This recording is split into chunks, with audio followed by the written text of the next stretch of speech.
Hello, hello. This is Christina Barton. You're watching Black Tea News.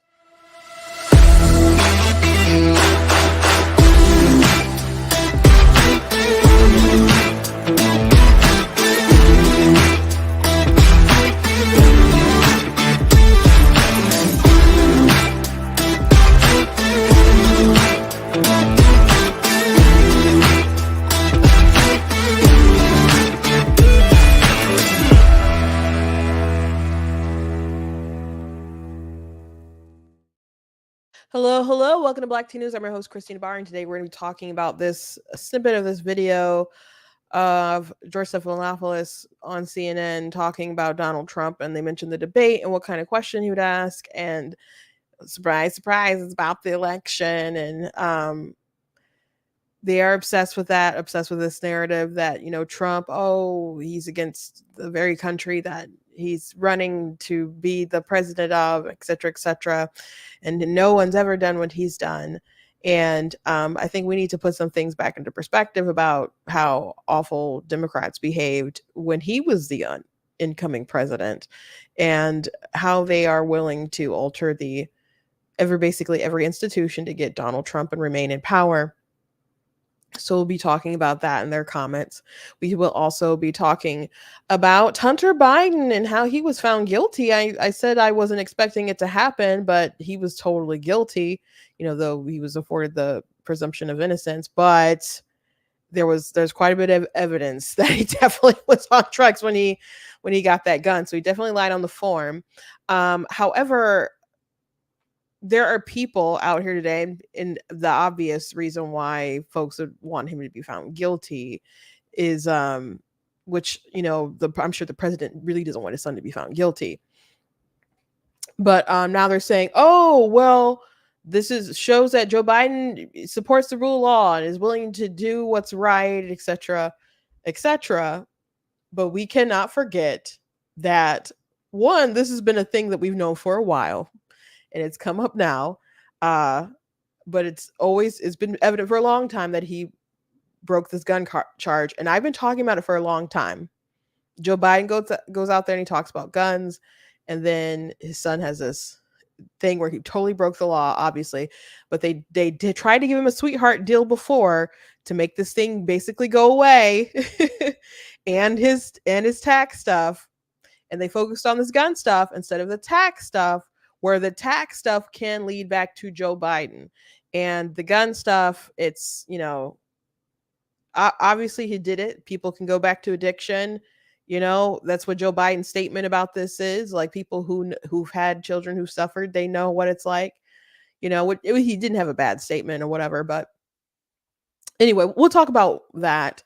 Also, someone wrote a post that was interesting about how marriage, the redefinition of marriage, basically ended up redefining fertility and the actual family. And there was a slippery slope and they didn't see it at the time. So I thought it was an interesting thread and I wanted to share. And I also wanted to talk about this video that Candace Owens did about when she was announcing coming back for her show.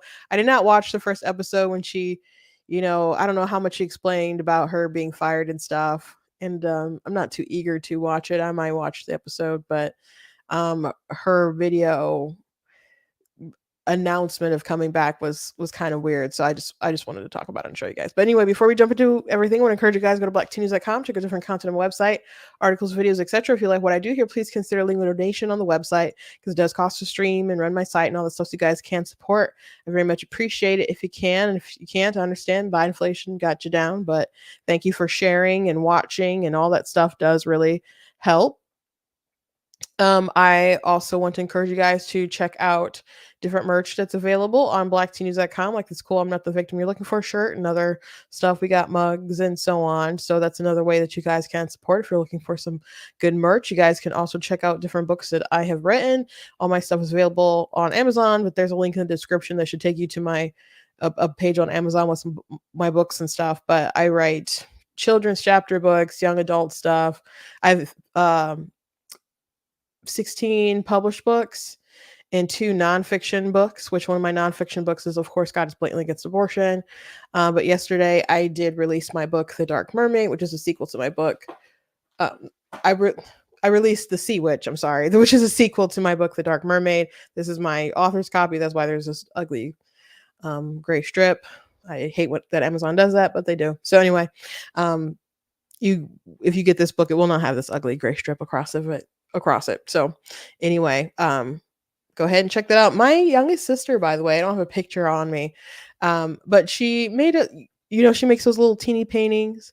She actually made a little teeny painting of the cover. It was really cute. So I shared it on TikTok. I'll have to share it on Facebook. So someone said, "Wow, you actually showed up on my feed today." Hallelujah, I guess.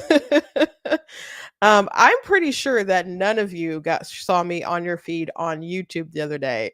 And maybe it was the title that YouTube was like, we're not suppressing that. I mean, we're not showing that around. But man, it was like one of the lowest. um Did you know she was going to do that? No, I did not know she was going to make the little teeny painting. That was a surprise. She sent it to me and on like Messenger, and I was like, "Oh." And then she did a video showing her actually making it. So it's a, for those of you who don't know, she makes these little teeny paintings and she sells them with the easels, and her website's tinasexportraits.com. And she does custom work for people. A friend of mine who's a judge, he came by her table at Comic-Con and she actually painted him holding this hammer gavel thing. And it was pretty incredible how much detail she got in that little teeny canvas. So she can do a lot. People really like her animals, but she does a lot of like scenery and stuff, landscapes. But yeah, she did my book cover and it was really cool. So shout out to her. And shout out to my family. I got some nice stuff for my birthday. Thank you. Shout out to all of you for your birthday wishes. I appreciate it. I did have a good birthday. So is um got some much needed new clothes, much needed new shoes. Oh my gosh, you can see my gym shoes. So I got some much needed things, and I had dinner yesterday. With my family, and actually my youngest sister, I asked of her to cook. She makes quesadillas that pretty much taste like really good restaurant quesadillas. If you remember Bennigan's, I think they taste like Bennigan's quesadillas. And I asked for her to make some tortilla soup, and they put on Cabrini, which I had already seen, but it was a good movie. And two of my sisters hadn't seen it. My dad hadn't seen it, and I ran some errands, did my show yesterday, saw my sister and her kids. So I had a good day. So thank you guys. Nothing like, I didn't dive off of any airplanes or go on a yacht or some kind of big crazy thing, but there's always next year, I guess. But no, I had a very good day. Anyway, let's jump to the news. So Hunter Biden was found guilty on all counts in the gun case. Now, I was doubting whether or not they were going to find him guilty, not because it wasn't evident that he was guilty, but just with it being in Delaware and the Bidens being, the bread, the darlings, I guess, of Delaware, and him being the son of the president and all that stuff. It just seemed like if it was going to work out in his favor, it would have worked out in his favor. But there was such crazy evidence against Hunter Biden. I mean, like him taking out cash hours before the gun purchase to go buy drugs. I mean, there is so he bought a gun, and on the ATF form, he wrote, you have to check off that you're not like addicted to substance abuse or whatever, drugs and whatnot. And he checked off that he wasn't. This man has wrote in his book about his drug problems. He there's text messages about his drug problems. They used the laptop that they denied being real for the longest time, as evidence. So I'm sure we all know that it's real by now, but it also verified that it was real and wasn't altered. Um, so that was used in the case. So there was just a lot of evidence that showed that he blatantly broke the law. So I'm going to go through this article really quick from the Daily Wire.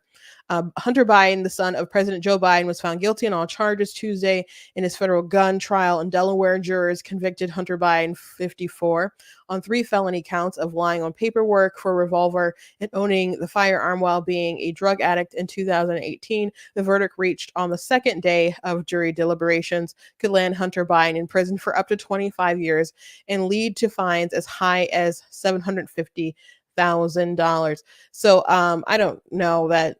What if they don't even give him time? What if they just have him want him to pay the money? Or maybe they might want him to do the time and then Joe Biden just pardon him. Now, Joe Biden has already said that he doesn't plan to pardon his son. I don't believe that. And I even saw people make the case like, if I was in Joe Biden's position, I probably would pardon my son too. And this was a person I think like in the right or on the middle or something. Like, if you had that power and you can keep your son from going to jail over a gun charge, would you pardon him? Now, the issue with Joe Biden. Well, let me go through this article before I start monologuing. Hunter Biden was seen walking out of the courthouse while holding hands with First Lady Jill Biden and wife Melissa Cohen Biden after the decision.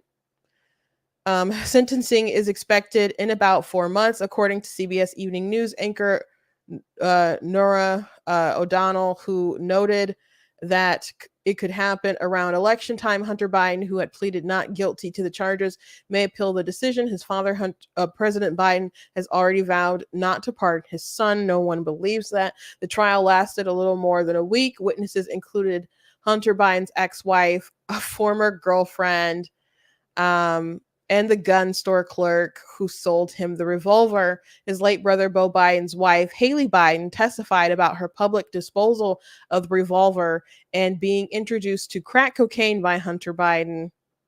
Yes, because he was with his brother's widow.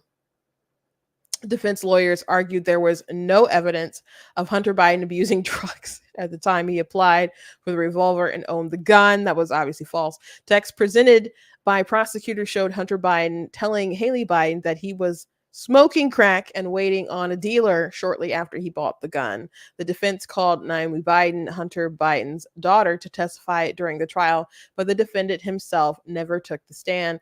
Hunter Biden also pleaded not guilty to tax charges in California. A trial in that case is set to take place in September. The indictments in both cases, which took shape after the collapse of a plea deal last year, are spearheaded by special counsel David Weiss.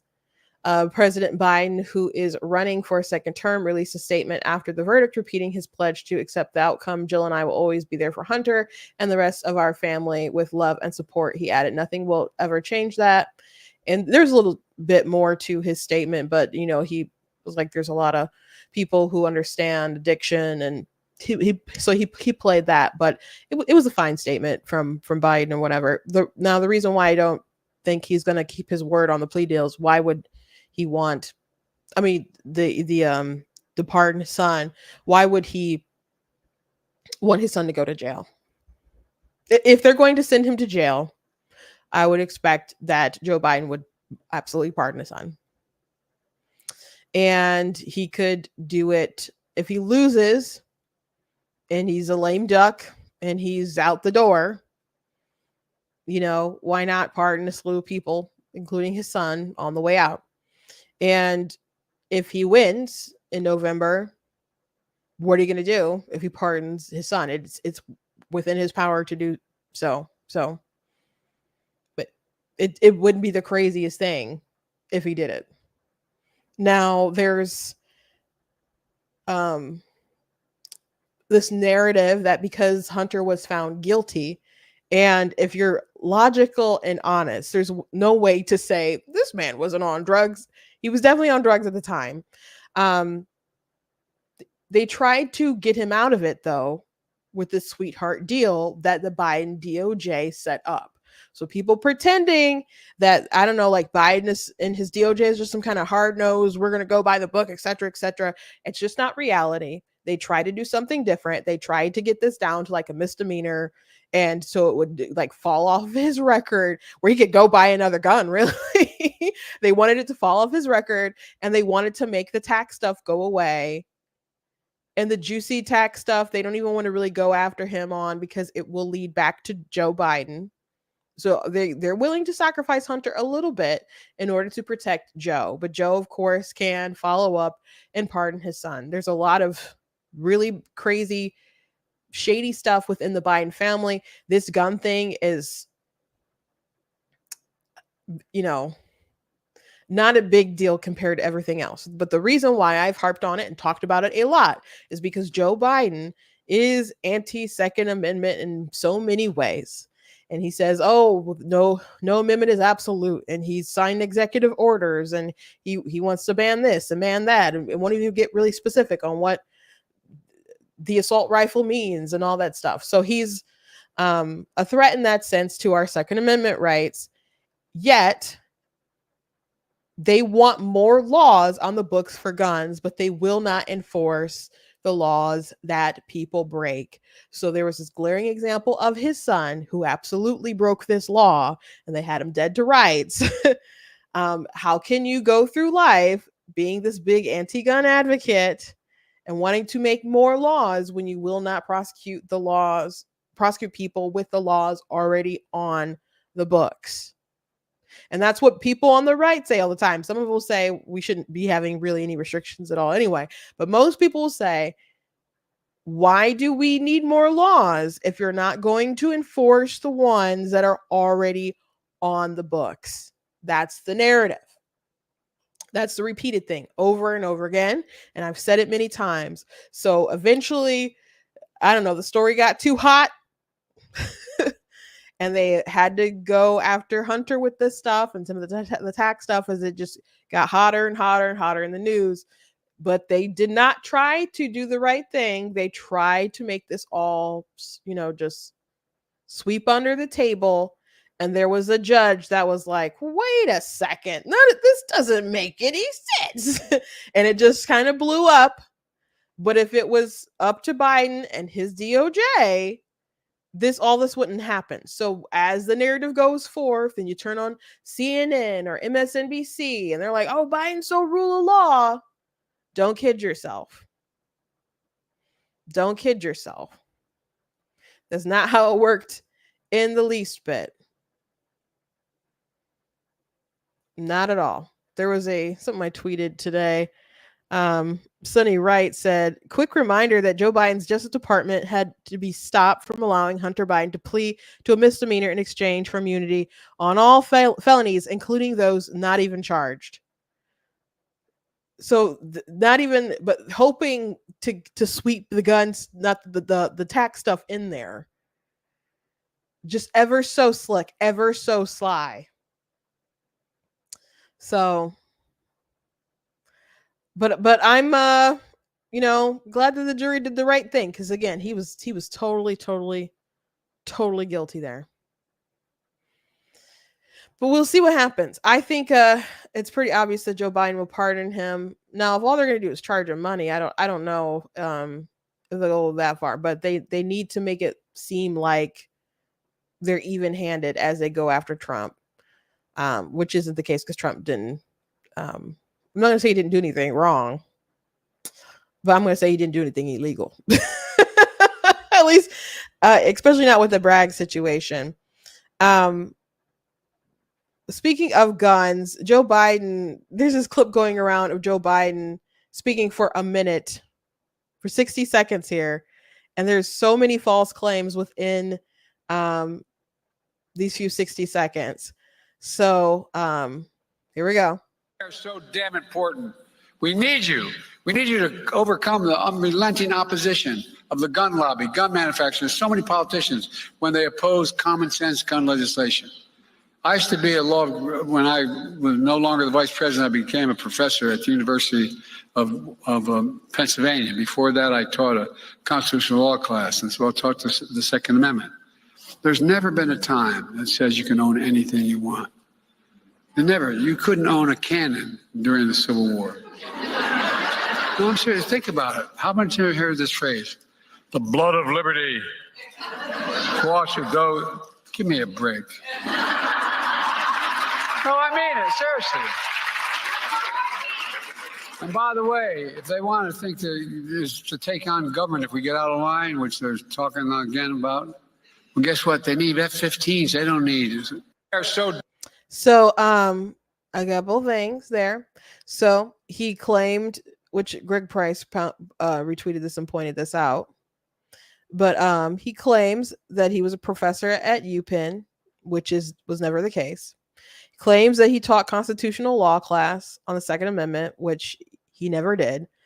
And I'm assuming he didn't, because I think of that video of Joe Biden and he's like, yeah, if you ever hear a noise outside, just get a shotgun and just shoot it in the air. And just really bad advice on stuff.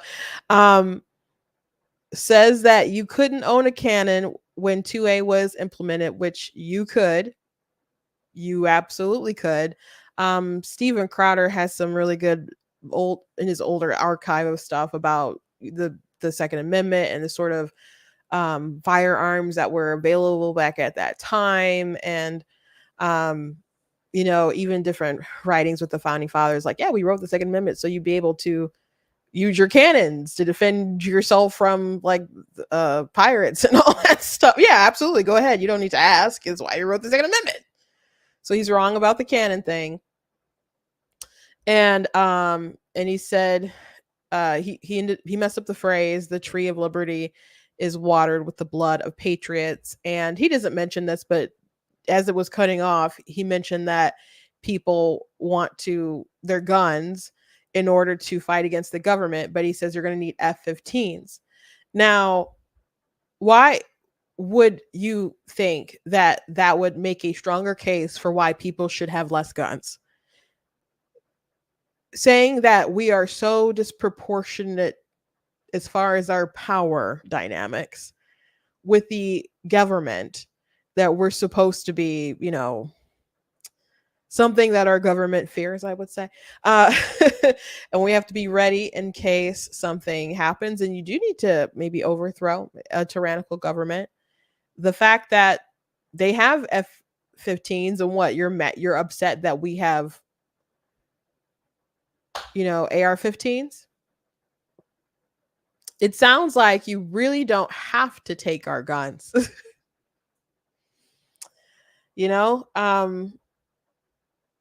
But then there's the whole would people with F-15s who are working under the government just, start shooting, other Americans. There's psychological things, that you think about that wouldn't really probably bear out in a situation if the president's like, oh, hey, we're going to go after our own folks. It just probably wouldn't work out that way, dude. But the whole, like, we have F-15s or we have nukes. That's another, like, we have nukes. What are you going to do? I don't know if you're going to just throw around nukes on your own people, damage to the country and all that, But yeah, I don't think that's a good case for why we don't need guns. And then they'll say crazy things like we need to get rid of all semi-automatic guns. And it's like, do you know, like, most guns are semi-automatic? That just means like you have to pull the trigger like this. And so a lot of, there goes your handguns. And they're worried about mass shootings. Mass shootings are done mostly by handguns. So once they get rid of the AR-15s, that looks scary because there are these black guns. I guess you can get them in pink or something like that, but mostly these scary looking black guns. And if you got rid of them and you still saw that there was a bunch of mass shootings, what are you going to turn to next? Probably the handguns that you guys claim that you really don't want to go after. But if you really want to go after what is used in mass shootings, you would obviously go after that. So I did hear for a while that the Hunter Biden team that they were going to just use a Second Amendment defense, trying to just pretend like he wasn't actually on drugs at the time was a bad defense, but trying to say that like I guess all laws restricting people's firearm access are unconstitutional and try to take it up to the court while his dad is like so anti-gun would have been pretty fun and interesting to watch, you know, but not exactly how it played out. Not exactly how it played out. So anyway, let's move on.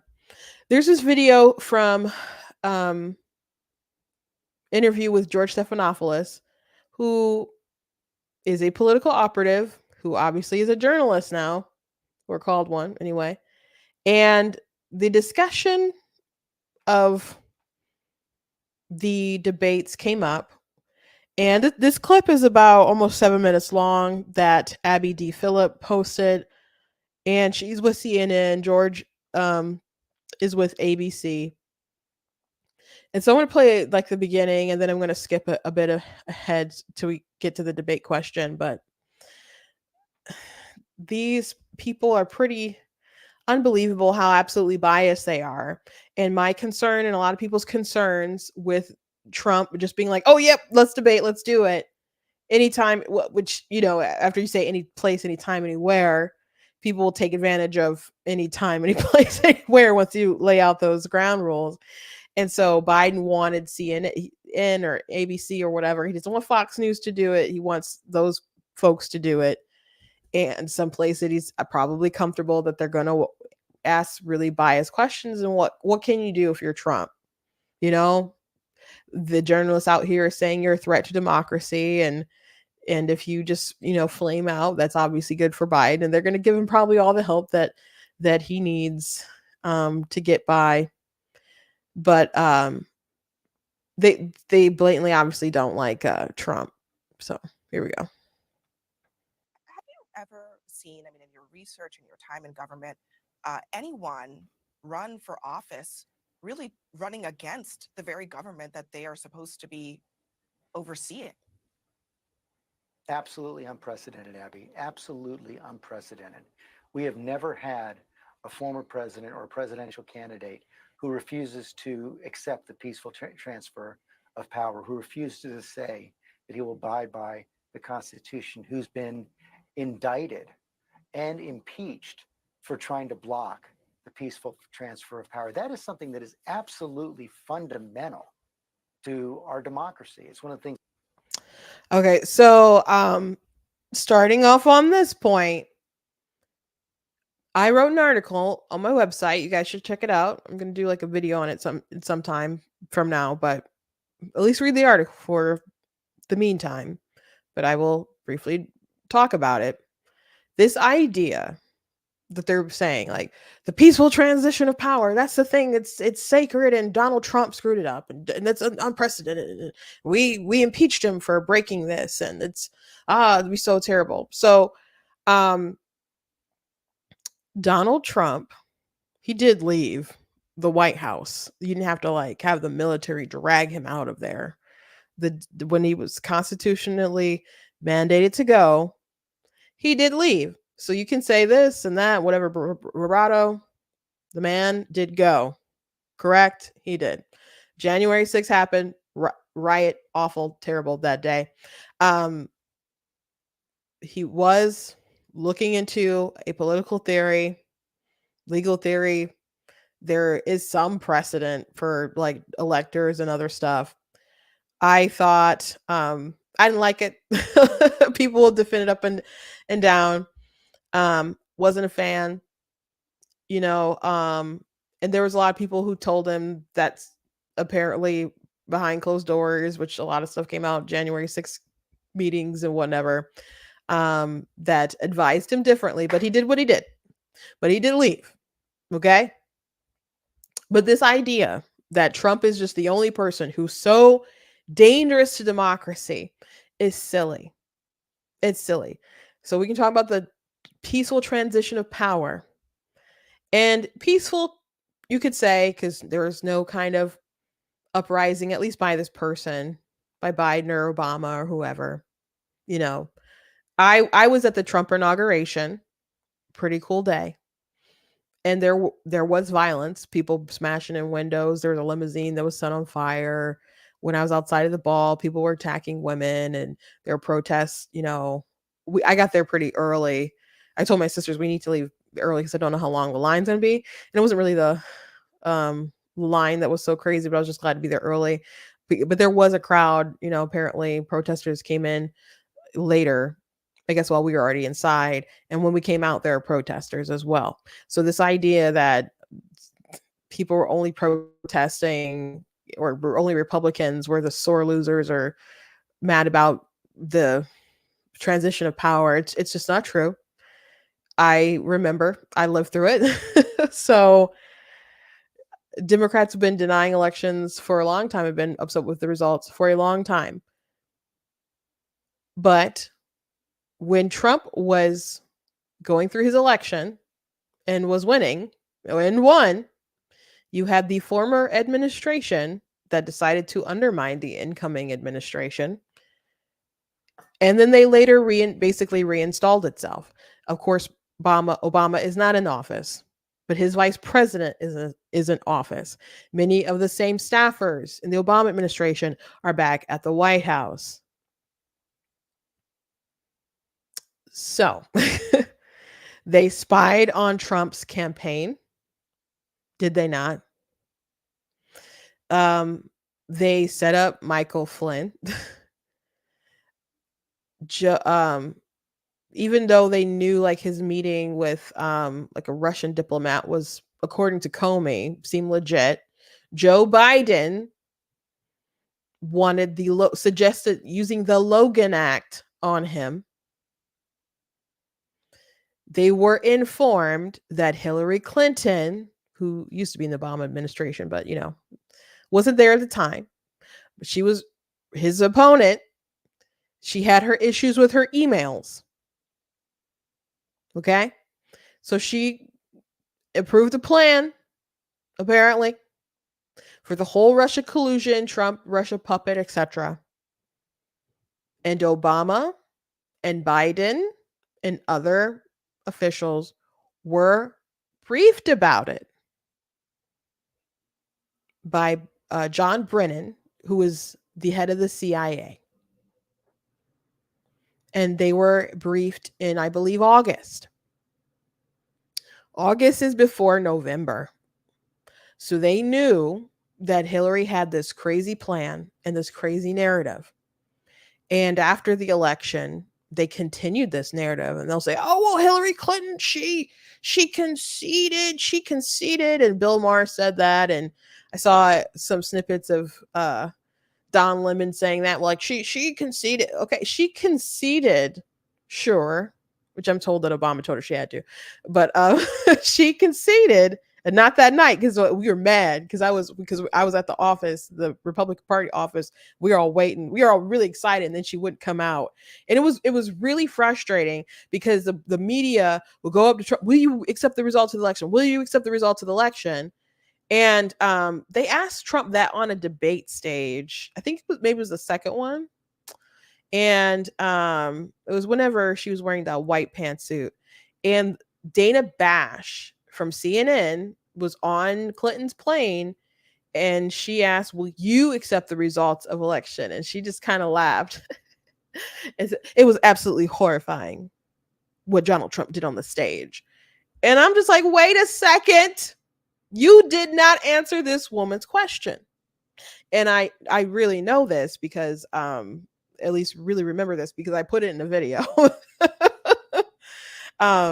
that I made on my vacation after the election to just demonstrate that these crazy people were never okay with just accepting the results of the election. She dodged the question herself. She didn't want to answer it. So it's easy to say, I'll accept the results of the election. But she didn't come out that night. But she did concede and gave her big speech and all that stuff. But she kept saying that something illegitimate happened. And she was like, Trump knows he's a fraud. Deep down, he knows. He knows. And she continued this narrative over and over and over again. After Trump was convicted in the Bragg case, she started selling she was right mugs that don't even look good. But what was that for? What was she right about? She literally lied about everything. So him getting convicted on this, what does that got to do with you? You don't think we already knew he was a bit of a degenerate with his sexual escapades? People still didn't like you and they didn't vote for you. It makes me so annoyed when people are like, well, Hillary, it's not Trump's fault that she didn't go to Wisconsin, or Russia didn't make her lose. She didn't go to Wisconsin. What makes you think the people of Wisconsin would have voted for her if she showed up? What makes you think that seeing more of Hillary Clinton would have made people vote for her? She was just awful. People didn't like her. They rejected her, and she couldn't live with that. So she started this big thing. They continued it on, and all these people in the media continually repeated this lie over and over again, and they undermined the legitimacy of the sitting president. And Biden and Obama knew it was a lie the whole time, concocted by the Clintons. Did they come together and say some kind of big speech about how this is the legitimate president of the United States? He won fair and square. There isn't some kind of Russia collusion. He's not a Russian puppet. That was something that Hillary Clinton instigated, and we need to give the country its best shot. Did they do that? Or did they just continue pussyfooting around it? And when the time came where Biden could use the Russians and say, oh, that's not my son's laptop, all these intelligence people got together and said that, well, this has all the earmarks of Russian propaganda, and they blamed it on a foreign nuclear power, saying that they're trying to influence our election. That's pretty crazy. And guess what happened? The former administration got to undermine the incoming administration, left some pretty heavy marks on his presidency and his legitimacy. And by the time it was said and done, they came back into power. And they're still willing to do anything to win. Still willing to do anything to win.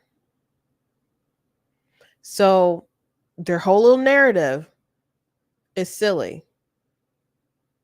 You don't have to ask your supporters to come to something, and some of them start doing crazy stuff and be like, oh gosh, that's a threat to democracy. No, all the things they're doing to obtain and keep power, that's the threat. I've said this before. Would you rather someone punch you in the face? Let's say Trump was the big bad threat that they think he is.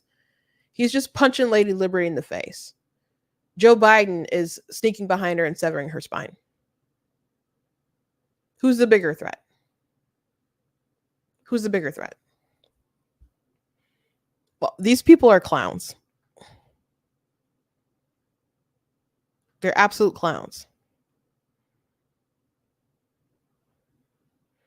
I saw something today, and it said, I will believe that they believe that Trump is the threat that they claim when they stop treating him like an opportunity. They don't act like the man is truly something to fear. And if I think Rachel Maddow said recently, like, oh, if he gets in the White House, he's going to send us to camps. Did he do that before? Why do you think he's going to do it now? Oh, because he'll just get away with it? Then y'all impeach him over like nothing? If y'all impeached him over not having crimes, don't you think that they would push him out of office if he started putting Americans in camps? That is so stupid. Like, anyone cares about Rachel Maddow that much to say, put her in the camp? Nobody on this planet. But you know what? You get people all upset and they watch that show, because you got to be loony to watch that show religiously. and the ratings will go back up, and you'll be the resistance, and you'll get all this money that was you thought maybe was lost to you as the ratings decline. Trump is good for business. Let's be legit. He's very good for these people. Now, one thing I will mention that they talked about is they started playing clips of JD Vance and other folks, saying talking points about the election, and they're like, "Is this just something that MAGA has to do to be considered and be in the circle?" It the election stuff is a show of fealty. It is. Just we'll be honest, but let's keep going.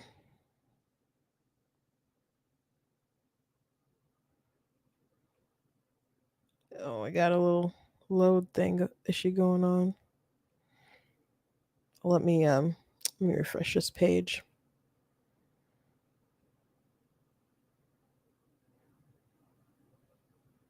Have you ever seen? Okay. Start talking about debate stuff around the 4-minute mark. Here we go. Talk about be given any credence. I mean, it's such an important point. I mean, we've got a presidential debate coming up right here on CNN later this month. As a journalist, as an American, what do you think is the most important question that needs to be answered from both candidates? Who won the last election? Yeah. Very simple. Yeah, who won the last election? Let's discuss and debate. And we'll see. I mean, look, it's been asked by Donald Trump. He refuses to answer it correctly, but we'll see what he does when he's given that opportunity. In front of 140 million people. You know, it's a little different on a stage like that. Yeah. And when it's an actual debate. Yeah. And, it's a real test. I do want to play a little bit of what the Vice President Kamala Harris has been saying, actually on this very point. I mean, she seems to really be taking this issue on head on. Donald Trump openly tried to overturn the last election. And now he openly attacks the foundations of our justice system. Cheaters don't like getting caught. It's a different tone than we've. Cheaters don't like getting caught, says the side chick. Says the whore. Come on. Cheaters don't like getting caught. Anyway, Kamala Harris, FYI, she is someone who will jail political opponents and has done that. There's this guy named David Daleiden who discovered that Planned Parenthood was selling, baby body parts and stuff. And when he reported on that, they went after him, and that was Kamala Harris who did that. So Kamala Harris, if you think Joe Biden is bad, what's going on with these different political actors around the country or whatever, Bragg and Fani Willis and stuff, Kamala Harris will be absolutely worse. I would think. So she's done a doozy with the power that she's had. So, but anyway, first, the question that you want to ask them both is who won the election. And this idea, like, Trump has been asked, he won't answer it correctly. Yeah, he won't. He's not going to answer it the way that you want to have it answered, certainly. But what Trump could say is, who won the last election, and say the majority of the electoral votes were awarded to Joe Biden. He is clearly in the Oval Office, and holds the authority and power as president. And that's evident because Americans can feel it every day. When they go to the grocery store, they know the answer to who is president. It's Joe Biden. When they go to the gas station and they see how high the gas prices are, they know that the answer to who the president is Joe Biden. When they walk down the street and it's not safe, and they hear about criminal aliens from Venezuela and people with connections to ICE and people coming from Iran and all these different places, all these, Chinese nationals coming over, they know the answer to who is president is Joe Biden. When you can't afford groceries for your children, shoes for them, when education is poor, you know the answer to who is president is Joe Biden. people know who's sitting in the Oval Office, and they know the consequences for the decisions that they made in 2020. And now they have a decision to correct course. That is how he should answer that question. I have no idea what he will actually say. So, but that's how I would handle that question, because he can't just sit up and argue with them all night. And who knows, the moderators might start arguing with him too about, well, I won the election, or the election was rigged. And there's so many important other things to talk about. But it's clear what they would want to do with that question. People want to know about what you're going to do with the economy. People want to know about their safety. An obvious thing to talk about would be the Afghanistan exit and what Trump would have done differently. Obvious question would have been like, hey, Joe Biden, you rolled back Remain in Mexico and other policies that Trump had on day one. So do you think, if you look at the situation with the border right now, were you correct to do that? And Trump, same to you. Do you think, that your policies were better? And would you reinstitute the things that you had in place? That's a legitimate question that is far more important to people. Everyday Americans, maybe they don't like the election stolen conversation over and over and over again, and the insistence on that. I mean, I went to a midterm rally. They're passing around hats that said Trump was right. People still wear them. I'm sure they still pass them out. So they're still holding on strong to all that stuff and maintaining that. And I'm not convinced that Trump believes that, that the people are like, oh, he's just lying. And even like seeing interviews with his people, even advisors who are like, oh no, people were saying, it's very unlikely he's gonna be able to overturn anything, and these elector plot things aren't gonna really work out. I've never come across someone, at least that I've seen, maybe it's out there, that someone legitimately said, yeah, absolutely, Donald Trump knows that he lost and he's just conning everybody. I have not heard that. Maybe he legitimately believes that he couldn't have lost that election. But if he gets out there on the debate stage and that's what he wants to talk about, and they don't let anything move beyond that, the night's not gonna go well for him. But they're obviously going to ask it, and they're obviously gunning for him, and they're going to want to avoid really important topics that could really nail Joe Biden. Because the reason why people are willing to support Trump, back Trump, even after being convicted on the 34 counts, even though we all know the case is crazy, the reason why people are willing to back Trump is because Joe Biden is so bad. If Joe Biden was an amazing president, he'd be up in the polls, and Trump would just, be done. If Biden was just decent at his job, if they could just do something on the border a bit, but he's just failing in every single category that really matters. I did see a video today. Someone asked, like, there's this kid who goes around, he's like, Biden or Trump, and people, well, I haven't really seen him ask a lot of people and they say Trump, but it's funny the sort of reasons when people are like Biden, and like, okay, why not Trump? Or why do you like Biden? And they don't have good reasons. But one guy was like, well, I like the Biden policies. And they're like, okay, well, what kind of policies? And he said the Affordable Care Act. He's like, I'm using it right now because I'm unemployed. He starts kind of walking away, I think, after that. And people are just like, because he's unemployed. So it's just funny, the answers that people have and with this stuff.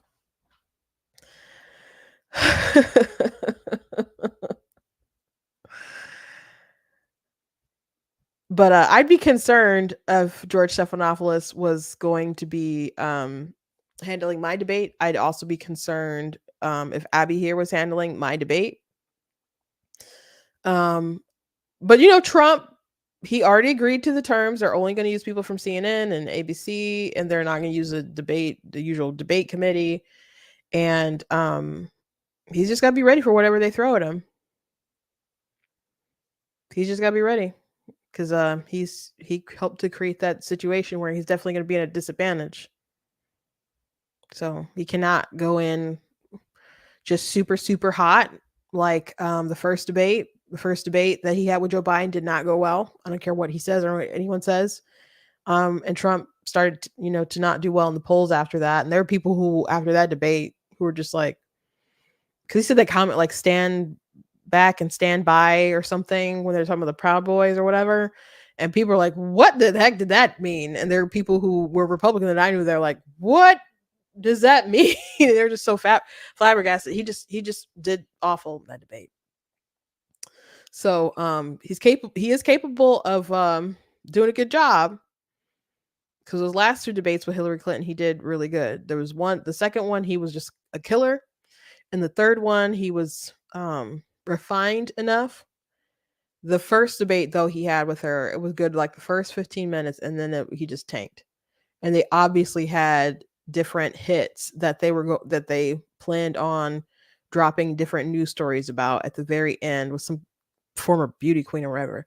So I would assume that Biden will have things ready to go, that the media will have ready to go. There will be coordination some kind of way, you know. I wasn't surprised that the story during their last debate in 2020, there was a story about that came out about children still not being reunited with their parents who had come across the border. And so they mentioned it on the debate stage, and Trump answered. He's like, some of the kids didn't even come over with their parents. They came over with coyotes. And that's when the whole infamous coyotes. How did coyotes bring a whole child over the border?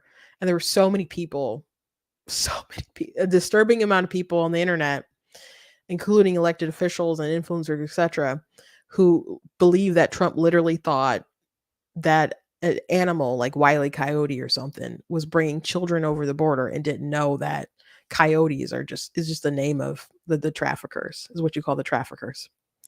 So anyway, let's move on. I'm gonna go through this really quick. I saw this interesting thread that I shared or retweeted. Gary Powell, um, research fellow for SOGI at the Bow Group, European special consultant at the Center of Bioethics and Culture. So he said, I campaigned strongly for gay marriage purely in and of itself. I couldn't and still can't see any valid objection to it, but I now believe it was a mistake. As a result, there has been a surge in gay male couples pursuing surrogacy, furthered by the strong association between marriage and children, which gave rise to the new bogus concept of fertility equality. The casualties are low income women and surrogacy born children, and this surge in demand for surrogacy is also going to strain health services and insurance services and mean worse or more expensive provision for people who are actually unwell and need care.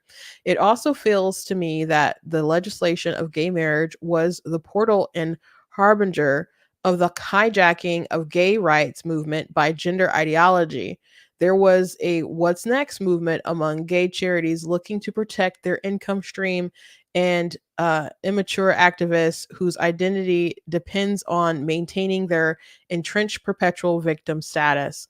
Along with this, the public outpouring of support for gay marriage created an atmosphere that prepared the ground for this same large community to support LGBT plus ideology once the hijack happened and former gay groups implied to the public that the transgenderism and gay marriage deserve the same level of support. We could have lived fine with civil partnerships. The cost of the surge in surrogacy births from male gay couples and the hijack of gay rights movement by gender ideology has proved to be too high a price to pay for the sake of a word.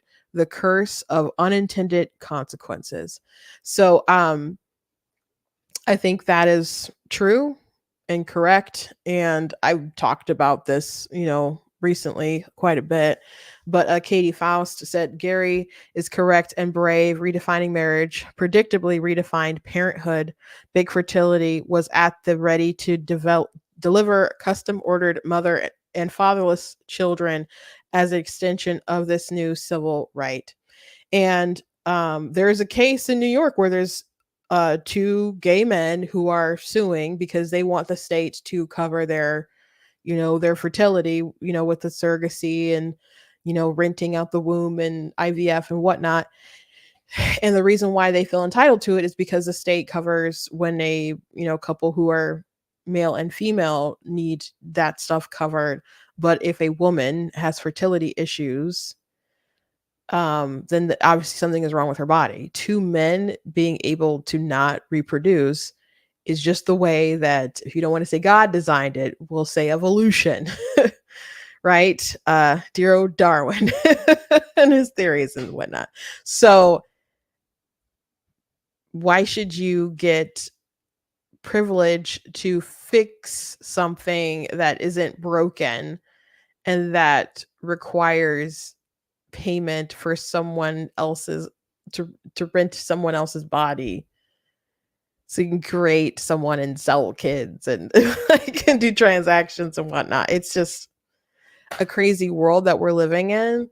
And I get people like rights wanting to make sure you go to the hospital, can see your spouse in the hospital, your partner in the hospital, and legally have stuff transfer over correctly. I mean, can people engage in like different contracts that they want to consensually? Sure, but have being it like on the same level of marriage, that implies a lot of different things that go along with it. And I've mentioned this before a couple times, but in California, when they shot down gay marriage, there were these commercials going around like, if you support gay marriage, if this becomes a thing, and they're going to teach it in the schools.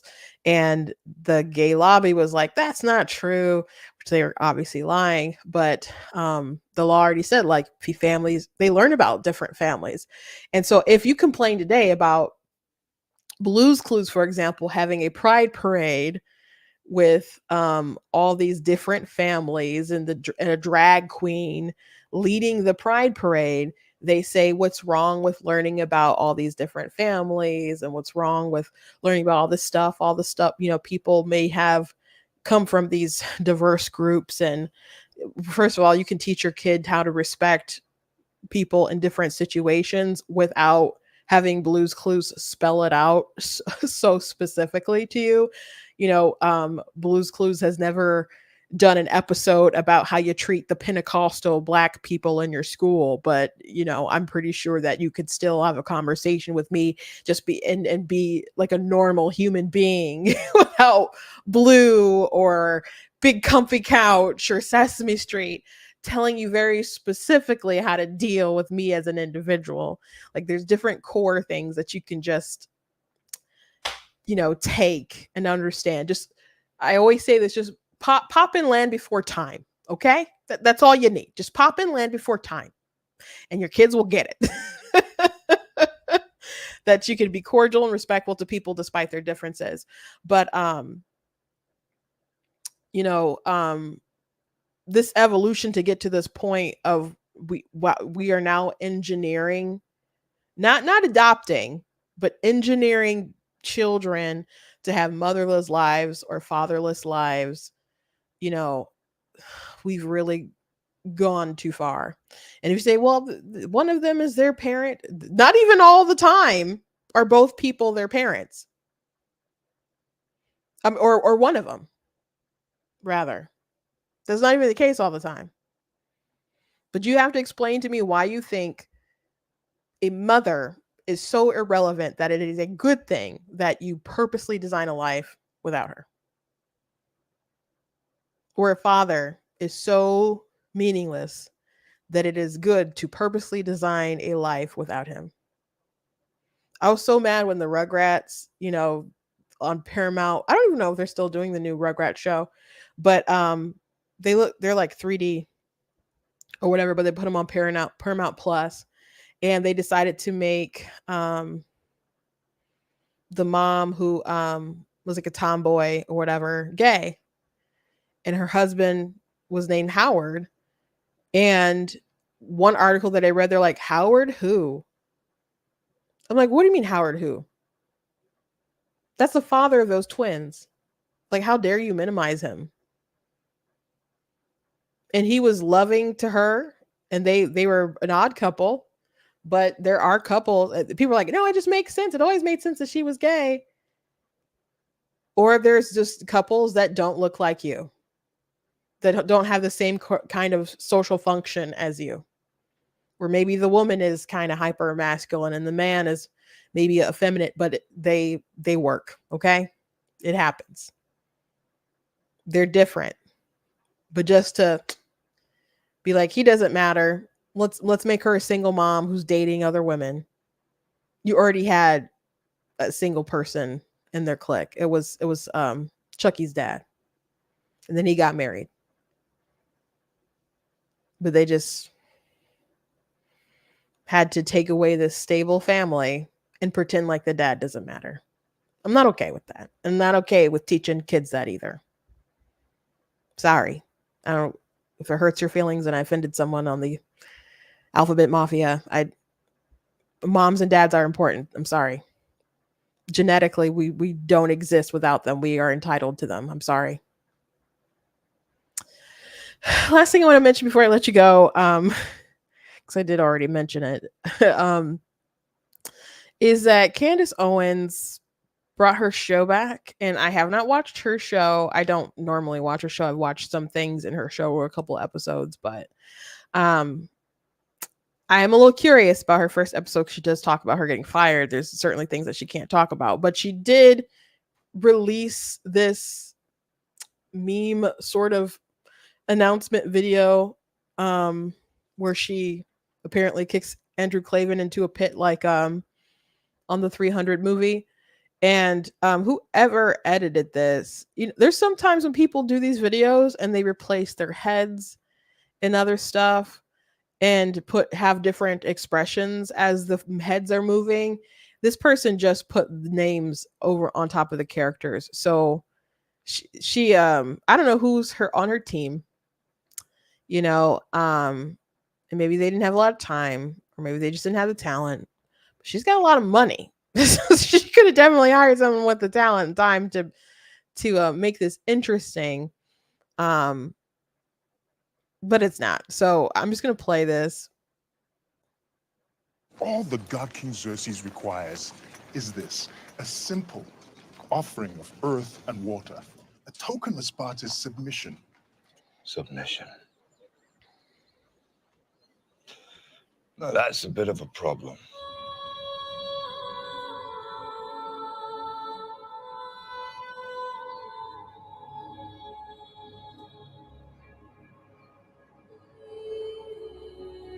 This is blasphemy. This is madness. This is Sparta!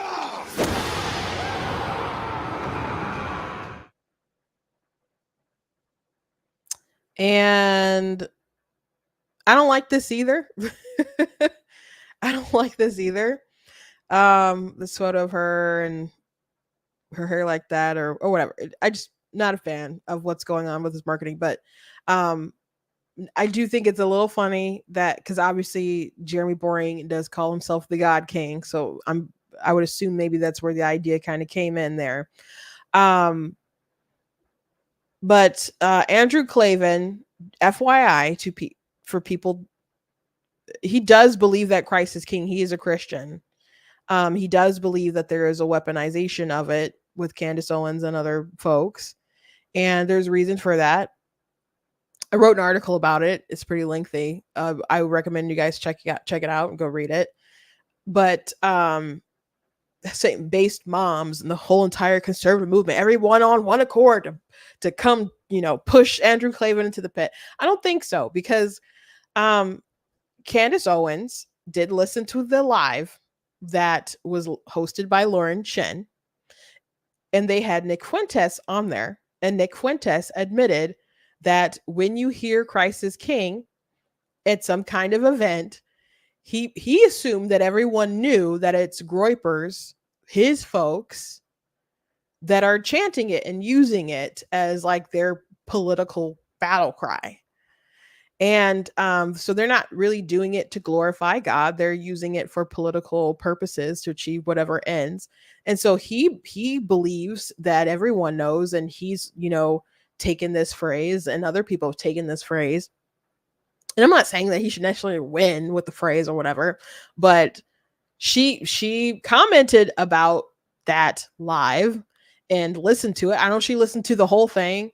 I listened to the whole thing, but he said some pretty awful things, I thought, throughout the whole span that he was on there.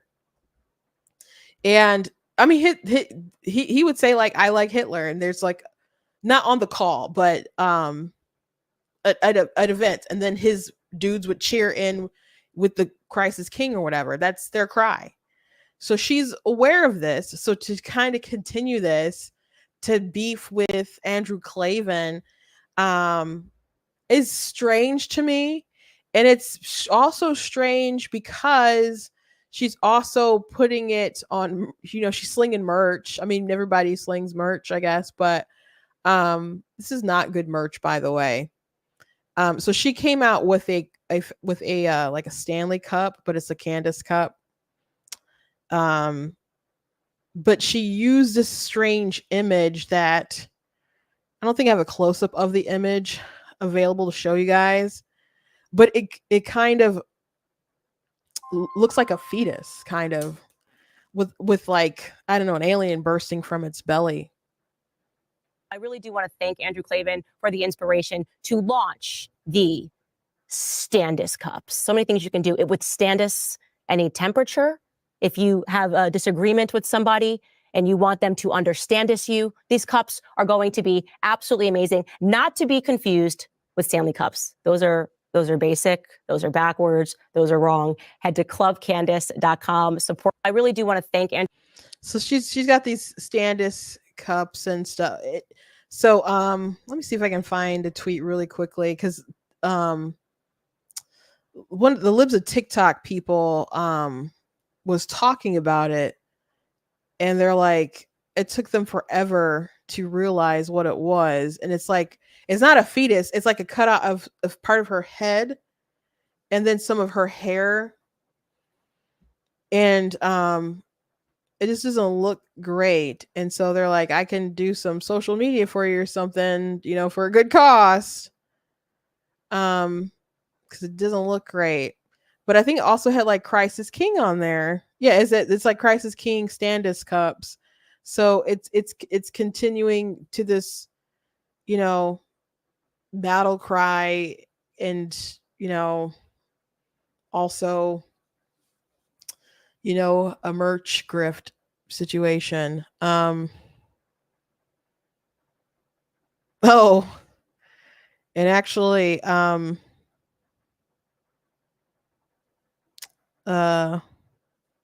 Classic Graper tweeted out Standis cups. Where did she get that name? I don't know if that was something that and he posted a clip of the live with Nick. So I don't know if Nick came up with that cup, but he Standis Owens was like his name on Twitter. I don't know if he still goes by that. They decided to let him back on. Let me see if I can. I didn't like it or anything, the post, but anyway, it's very odd. Very odd. If I end up watching the episode and there's anything interesting to report, I guess I'll let you know. I don't know if I want to do it or not, but kind of seems like, I reported on a lot of this stuff following the beef with the Daily Wire, so it maybe seems appropriate that I would watch it. But yeah, I obviously Christ is King, and again, Andrew Klavan believes that, but there are plenty of people saying it just because it's true.